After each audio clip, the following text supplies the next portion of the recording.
We are learning chilling new details about Charlie Kirk's alleged assassin and what he allegedly did immediately following the shooting. Utah officials say the 22-year-old is under special watch and is refusing to cooperate with authorities. But people who knew him are fully cooperating. The FBI today saying it is looking into whether anyone in the crowd aided or abetted the suspect. And the FBI also revealing today that the suspect wrote a note penned before the shooting happened, saying he had the opportunity to kill Kirk and he was going to do it.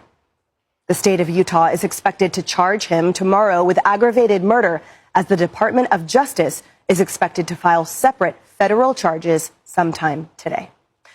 Details are emerging about the Charlie Kirk assassin, and as you're about to see, things are getting weird. Let's get right into it. I'm Zach Costello.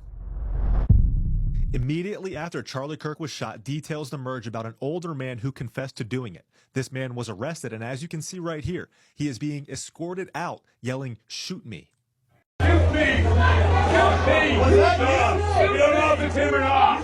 And so it's now being reported and is known that this man did not do it. He, however, created an immediate diversion to lure law enforcement on the ground away from the direction of the actual shooter, which was identified as a man on a nearby rooftop, as explained here by the FBI. Through all that work last night, we were able to make a few breakthroughs. We were able to track the movements of the shooter. Starting at 11:52 a.m., the subject arrived on campus, shortly away from campus. We have tracked his movements onto the campus, through the stairwells, up to the roof, across the roof to a shooting location. After the shooting, we were able to track his movements as he moved to the other side of the building, jumped off of the building, and fled off of the campus and into a neighborhood. But that individual appears to be of college age. We are confident in our abilities to track that individual. If we're unsuccessful in identifying them immediately, we will reach out for the public's help and the media's help in pushing those photos. The individual in question is of college age. I believe they said he's 25, the person that they're looking into. And you can see footage captured here of the suspect fleeing the scene, wearing all black, looks like longer hair tied in a bun. This matches the police description of the man on the rooftop immediately following the shooting. There's more, though. The FBI stated that they found the rifle used in the woods that matches the route that this man took from the rooftop fleeing the scene. Steven Crowder then dropped this bombshell, which was sent to him by a source within the ATF. They located a bolt-action rifle wrapped in a towel in a wooded area near campus. The location of the firearm matches the suspect's route of travel. The spent cartridge was still chambered in addition to 3 unspent rounds in the top-fed magazine. And here it is right here. The cartridges have engraved wording on them expressing transgender and anti-fascist ideology. Now, was this man hired? Were foreign actors involved? Were these casings planted? These questions remain. But I'm afraid this is just the beginning of something way bigger. Now, posts are going viral all over social media of people stating who will be next, and names include J.K. Rowling, Matt Walsh, Donald Trump, Ben Shapiro, libs of TikTok, Elon Musk, and so on. And now, check this out. This is going to happen again, and this is why. You support his death? I do. You support his death? Fuck Charlie Kirk. You support Charlie Kirk being killed? Yes, I do. On the day he died, you're here at a vigil for Charlie Kirk, and you support his death? You support a Nazi?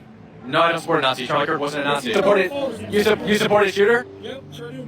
Freedom. You support Charlie Kirk's Sure shooter? do. He does all a favor. Would you shoot somebody like Charlie Kirk? I would kill him myself. You would have killed him yourself. Okay. Do you have a job here in Seattle? Nope, I take off for a living. He does TikTok for a living. This constant rhetoric that you are a fascist, Nazi, threat to... Okay, so they want me to talk about this boy, Charlie Kirk, who got shot in Utah. Him getting shot in Utah makes him, I believe, American number 18,533 who got shot in the U.S. this year, shot and killed. And I think that there were 3 more people who were killed, shot and killed in Colorado, just over the mountains, within hours of his shooting. And all the flags in America are going to fly half-mast, not for those 18,335 other victims, but they're going to fly half-mast for Charlie Kirk. That's just an observation. You can do with it what you will. I'll be honest, when I first heard that he had been shot, I made a joke about it on X. Because frankly, I'm just as used to theatrics coming out of America as I am used to gun violence coming out of America. And I thought that theatrics seemed more likely in this case. But when I did learn that he died, I deleted my post. I deleted it out of respect, not for him, but for the severity and for the solemnity of the judgment that he has now proceeded to. Because everything that he ever said and everything that he ever did that harmed anyone, well, he's going to answer for that. He's going to answer for that right now in his meeting with Allah subhanahu wa ta'ala. And the heaviness of that meeting is disturbing to any of us who believe in it. But we'll talk about it. Let's start with the obvious, okay? First, I'm not going to feign grief or feign mourning for this person. I know that's a hypocrisy that social etiquette demands at a moment like this, but we all know that he would certainly not grieve for us. He certainly would not mourn for us, just as he never grieved and he never mourned for the wanton slaughter of the Palestinians in Gaza. He never grieved for that. But let me also be crystal clear about this. It doesn't make me happy either. I neither mourn nor celebrate. Neither of those reactions is appropriate, in my opinion. Whoever pulled that trigger didn't do it for me and they didn't do it for you. I don't even see them as being on two different sides. They didn't silence Charlie Kirk. They amplified Charlie Kirk. The power structure never cared about that boy. They used him. And he's more useful to them now than he was the day before. He's more useful to them dead than he was alive. Listen, you don't defeat someone like this, someone like a Charlie Kirk, a tool like him, by letting that tool mold you into exactly what they want you to be. That killer didn't deliver justice. If you think they did, he didn't. He delivered to the power structure an even more enhanced weapon. He made a mediocre, but dangerous and polarizing figure, Charlie Kirk, into now an impeachable icon for the very fan base that he most likely despises. And he made criticism of Charlie Kirk's ideas. Now it's disrespect for the dead. This is not resistance. This is a gift. This is a gift to the very security state that he probably thought he was attacking. No, it's stupidity. They're spinning the narrative now. They're going to label him as a martyr for free speech, a victim of left-wing extremism. And they're going to use his death. They're going to use it to demand more surveillance, more censorship, more policing, more militarization of the police against their opponents. You know, more police powers. They're going to use his blood to sanitize his ideology and to legitimize every poisonous thing that he ever said. And some of you are out here cheering about what happened. Why, you're fools. Why, when you celebrate, all you do is elevate and strengthen their narrative. Charlie Kirk was not an outlier.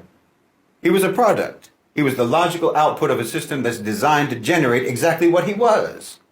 Like I said, he didn't create the demand. The demand was already there. He just exploited it. He sold a fantasy, like I say, a fantasy where all of the problems of modern America, economic decay, economic despair, cultural displacement, and cultural unrest, political powerlessness, these are all not the inevitable results of late-stage capitalism and a dying empire. No. It's all the fault of immigrants. It's all the fault of minorities, of wokeism. Some internal enemy that's not in power. Well, now he's been killed. And his death is going to be used to service that same system. Hi people, welcome back to this channel. Once again, if you are turning into this channel, please do all to like, comment and share and turn on the bell notification, and that way each time I upload new video will be the first to be notified. To my returning subscribers, you guys are the best. My new subscribers, I see each and every one of you by the clip or video that you watched. I know that you have understand what's transpired between this Charlie boy and the people that assassinated him. Seriously, feel free to join the family by sharing your own thoughts on this assassination of Charlie boy. But you know one thing in this life, he that goes with sword will surely go down with a sword. So by the video that you watched, feel free to share your thoughts in the comment section. We all know what has been going on, how the Charlie Con was assassinated, how they buy him, how they take him out of the planet, how he paid the RIP, he kickbooted the journey of no return. So you that watched this video, I want you to share your thoughts in the comment section. But in life, whatever thing that we are doing, let's live straight and let's live ready, because what they call death is inevitable. Nobody knows tomorrow, and nobody knows how it's going to happen. So may his soul continue to rest in peace. Where the investigation is still on, I'll bring more details about this. And stay tuned to this channel for once again. If you have not remembered to subscribe, please do well to hit the subscription button and like, comment, and share, and turn on the bell notifications. See you guys in my next video. Thank you. Bye bye.